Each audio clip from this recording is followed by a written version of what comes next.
Hello friends, this is Hedda. Welcome back to my channel.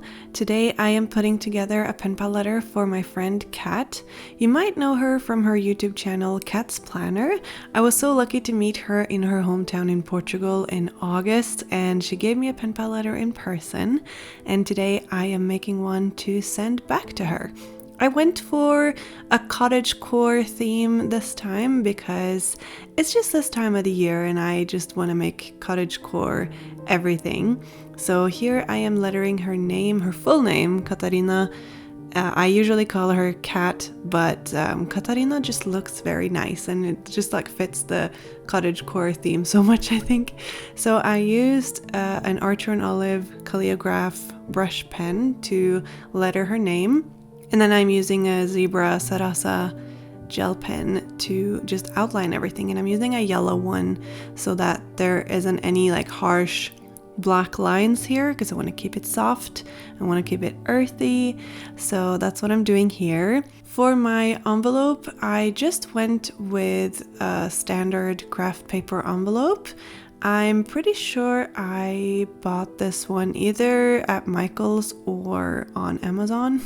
At Michael's, they have these envelope and card packs that you can get that are really convenient for making pen pal letters. They're super convenient if you, for example, don't want to make an entire folder or flip book or something like that by yourself, but you'd rather just focus on making some pockets and just decorating some surfaces, I guess. I really like them. I've been using them a lot. You have seen them in other pen pal videos from me as well.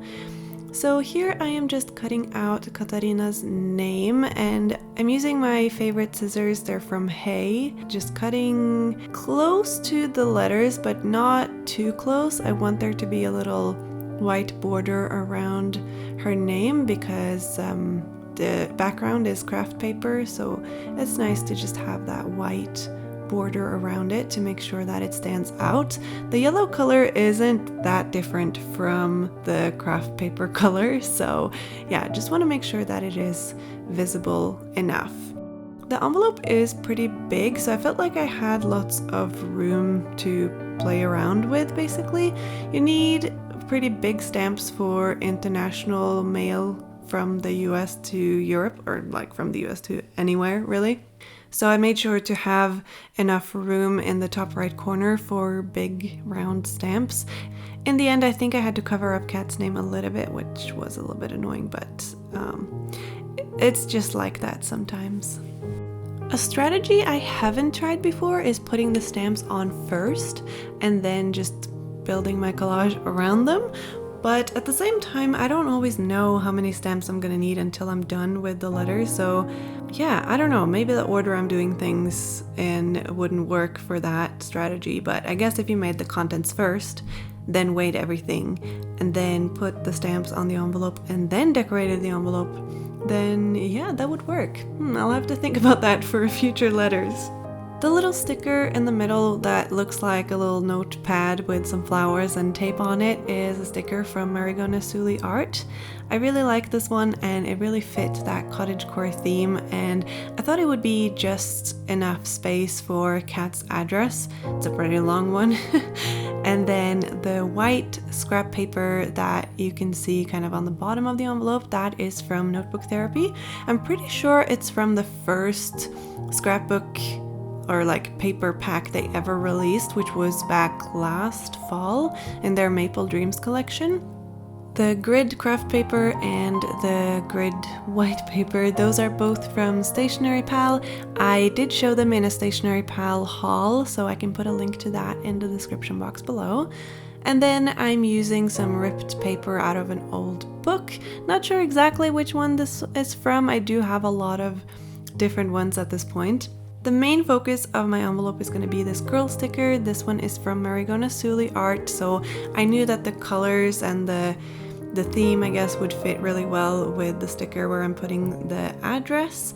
I kind of regret putting her so close to the middle because I had to cover up a little bit of her with Kat's name and the address label, but oh well.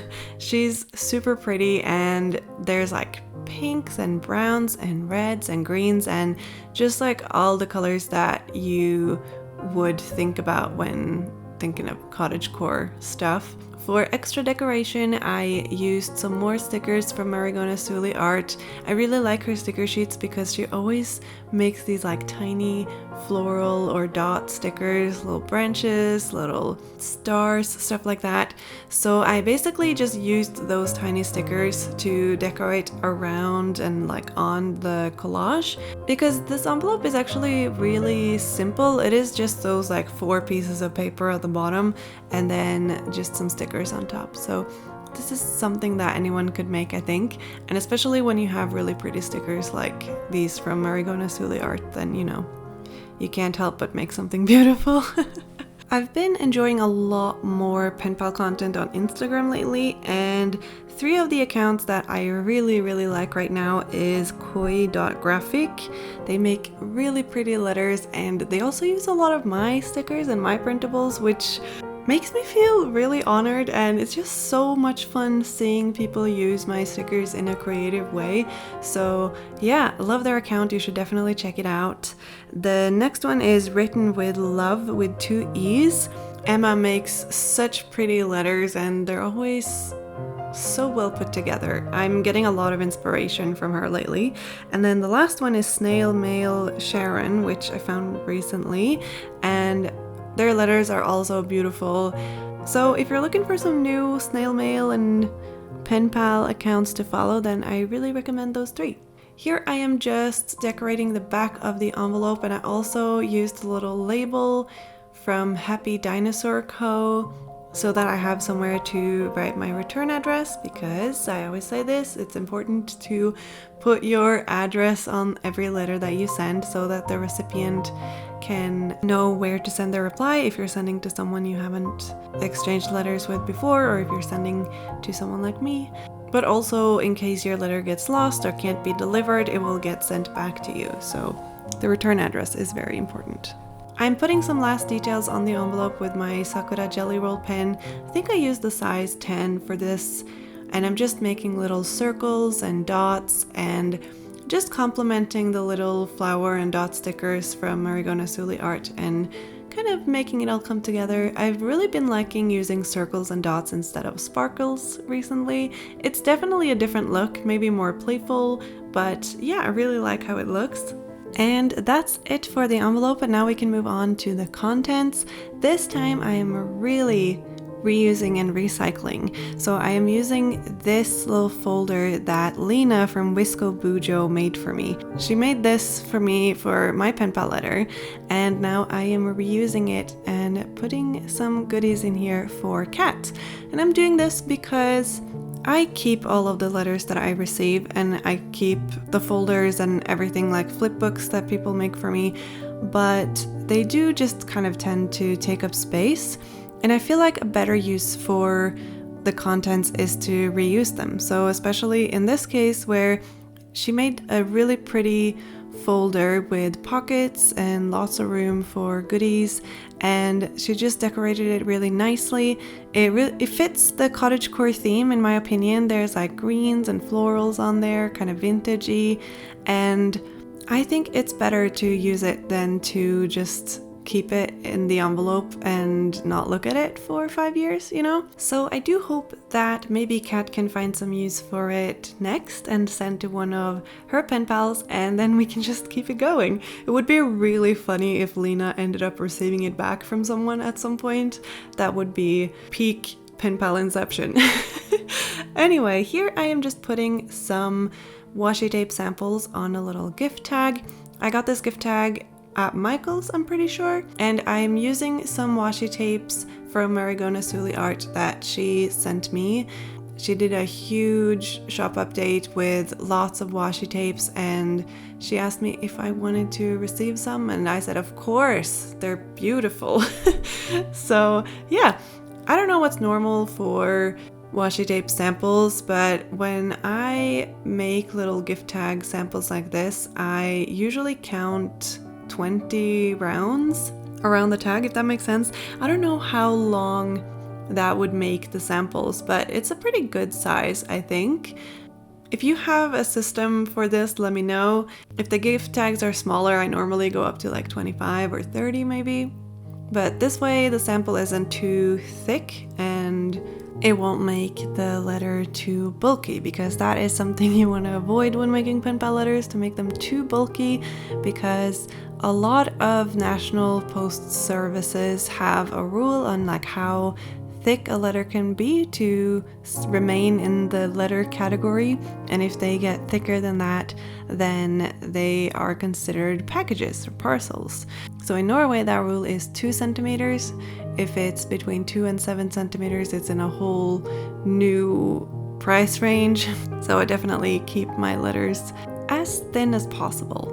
So far what I've put in the folder is a couple of sticker sheets from Marigona Suli Art.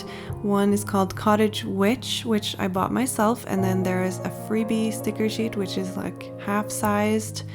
And then I am putting in some ephemera and some stickers that I feel fit the theme. Some of these have been sent to me by you guys or other pen pals, so yeah, I'm re-gifting a few things because they really fit the theme well. I do talk about this in almost every video that I like to re-gift things, because if I kept everything that someone sent to me, then, you know, my stationery collection would be out of control, and that doesn't really work for me since I don't really have a house or anything. So yeah, right now that's just how it is. This page is out of a tourist guide that I bought in Italy in an antique bookstore. I just really wanted to get something antique from Rome, and of course an old book was the perfect thing for me because I can use it in pen pal letters and to decorate stuff. So that's kind of fun. A little update on my PO box situation. My PO box is still open. I can't check it at the moment, but my dad is collecting my mail for me, so nothing gets lost. It will be in Oslo when I get back there. I just don't know exactly when that will be. So if you have sent me something, don't worry, I will get it eventually. As for replying to you guys' letters, I am doing my best, working my way through my list. I obviously couldn't bring all of the letters with me to where I am right now from Oslo, but I do have a spreadsheet with everyone's names and handles and pictures of the letters and the extras and everything, so that I can keep track of them all. I have around 40 more letters to reply to now, I think. I'm trying to send out as many as possible while I am in Utah, and then I will send letters from somewhere else in October and November. And I'm really excited for that. My patrons already know where I'll be, and the rest of you can probably guess as well, but yeah. It's really hard gifting extras to Kat because I know that she has an enormous stationery collection. So I always worry that I will like send her stuff that she has sent me or stuff that she has. So I tried to put in a good variety of different things, and I gave her some wax seals that I bought. I don't think that she has many wax seals, so I'm hoping that she'll like those. For the letter, I am using letter paper that one of you guys gifted to me actually. It's been so much fun to receive different kinds of letter papers because that's not something that I would normally buy myself because I just use my plain Tomoe River paper. But this letter paper was so pretty and just really fit the theme, like the cottagecore theme. So I was really happy to use it for this letter. I actually used the same Archer and Olive Calligraph brush pen to letter Kat's name on the letter as on the envelope on the white paper, and you can see that the color looks quite different. So the color of markers definitely depend on the color and the grain of the paper as well. I used the same yellow gel pen, the Zebra Sarasa one, to write the letter itself, and I think I successfully used no black in this whole letter, which I really like. Black is really nice too, but sometimes it's nice when it's softer. I do realize that I completely missed the chance to give Kat a Halloween themed letter because she's really into spooky and scary stuff, and yeah, that would have probably been a good idea, but she's gonna get this cute pretty cottagecore letter for me instead, which I hope that she will still like. I sent this off a couple of weeks ago actually, but I don't think it will have arrived yet before this video comes out, but maybe. I can cross my fingers. I never know how long it's gonna take for mail to go from the US to Europe. It tends to take a while, a lot longer going out of the US than into the US. But there is that. That is all for this letter, and that's all for this video as well. I did put a little wax seal on this envelope in the end after I finished writing the letter and everything, but I had to take it off before sending it because the local post office didn't want to take it without extra stamps on it, and I couldn't fit anymore, so that's a little bit sad. Anyway, I hope that you enjoyed this video. Put a sunflower emoji in your comment if you watched this video all the way to the end. Thank you so much for watching my videos and supporting my content. It really means a lot to me and allows me to continue what I'm doing. If you want to see more from me, definitely click the subscribe button, check out my Instagram, check out my Patreon. I have so much more content for you to watch, so definitely check out my previous pen pal videos as well. I hope that you're all having a lovely day, and I'll see you next time. Bye!